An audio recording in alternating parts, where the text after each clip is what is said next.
Well, I can't really call them the Blues Brothers because they're not brothers, although they do look quite similar. The Blues Boys live in the studio. Mike Garner from the UK, Pete Harris. Welcome, guys.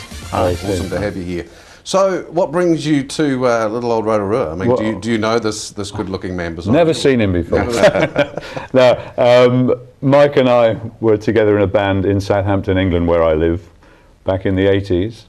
And when Mike emigrated to New Zealand in 1988, we sort of kept in touch for a while, but then, you know, as things do, we sort of drifted apart. But in the last couple of years, we've been back in contact through the magic of the internet, email and so on. And last year, Mike invited me over, and I thought, well, yeah, why not? Did he pay for you? It's all right. It's okay. Only hassling you, Mike. So, well, this is your first trip down south? First trip to New Zealand, yeah. First trip in the Southern Hemisphere for me, in fact. So, blues-wise, why the blues for you, Pete? Well, it's a music I sort of discovered when I was a very young man back in the 60s, really through the Rolling Stones originally. And then through listening to the Rolling Stones music, I then sort of graduated, if you like, to the more authentic American blues. And it was the first music that ever really grabbed me, and it stayed with me ever since. It's just music that I love. It's I don't know. It's a very direct music that gets you right there. Yeah.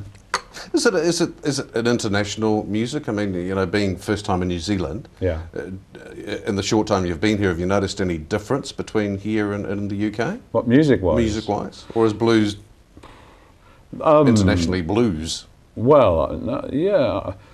I mean, I haven't been to that many different countries, but it's a kind of international language, really. If you get together with blues musicians from wherever, you've instantly got that link, and you've got something in common. And you know, it's very easy to sit down and jam with somebody, no matter where they come from. If they've got the basic blues language, you can play with them. So, Mike, you've spent some time with Pete in the band. How would you describe him as a person? As a person, Pete's a great band leader. Actually, he's got direction. He's got a fabulous singing voice and a strong guitar style. It's always a pleasure to play with him. It sounds like I'm sucking up. I'm not, but that's kind of why I wanted to play here. Ian is a fabulous musician, and that follows through into private life. We get on really well. We do. That's good. Despite him winding me up. So, I mean, blues-wise, if you're going to be a blues artist, yeah, do you need to be able to sing, play, and have the soul? Or can you have one of those and be successful? Well, I think you've got to have the soul. You've got to have the real feel for the music. If you haven't got the feel for the music, you could be technically a very good musician or technically a very good singer, but it's not going to work. I think the soul is the most important thing, because even if you're not a tremendously accomplished musician or singer, if you've got the real feel for the music, it's still good. But you've got to have the soul. You've got to have the feel for it.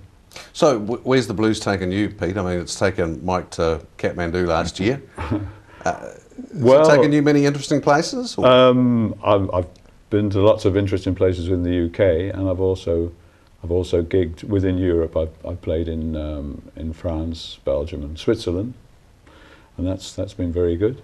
Yeah, but this is the first sort of real long distance trip I've ever done.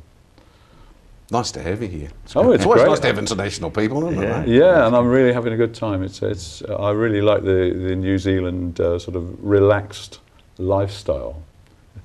It agrees with me. Yeah, we're great, eh? It should be shorts and jandals, actually. Mike, would you say that the blues these days has become more accepted by people? Or popular? Or? Well, not so much popular. I think perception has changed. I think, like when people were saying, and I did the same, I listened, I got the first blues songs off the Rolling Stones, because their first album was a bluesy album, and my father hated it, you know, because they were sort of long-haired layabouts and so on. It was an anti sort of subculture music. Now it's a bit different. As we're getting older, it's become more acceptable, and actually that's good for me, because it's become a common part of jazz and blues festivals.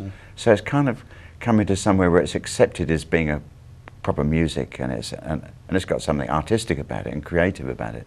So that's actually quite good. In that sense, it's become more acceptable and more established at least in my experience. Yeah. And in the UK, is it a popular genre? Well, I don't know. Popularity seems to come and go. There's sort of 5-year cycles. At the moment, yeah, I think it's back on the up again because there's quite a few very good young musicians coming through. There seems to be a new generation of blues players. And if you have younger people playing, then that tends to attract a younger audience as well. So, yeah, things are looking reasonably optimistic at the moment, I would say. Now, I'm going to cut the talk short here because I want you to sing and play something. You do that? Yeah. Sure. International guest in the studio, we can't let you leave without That's doing right. something. So I'm going to finish my little bit if you two want to get ready. Okay. And you can play a bit of a song for us.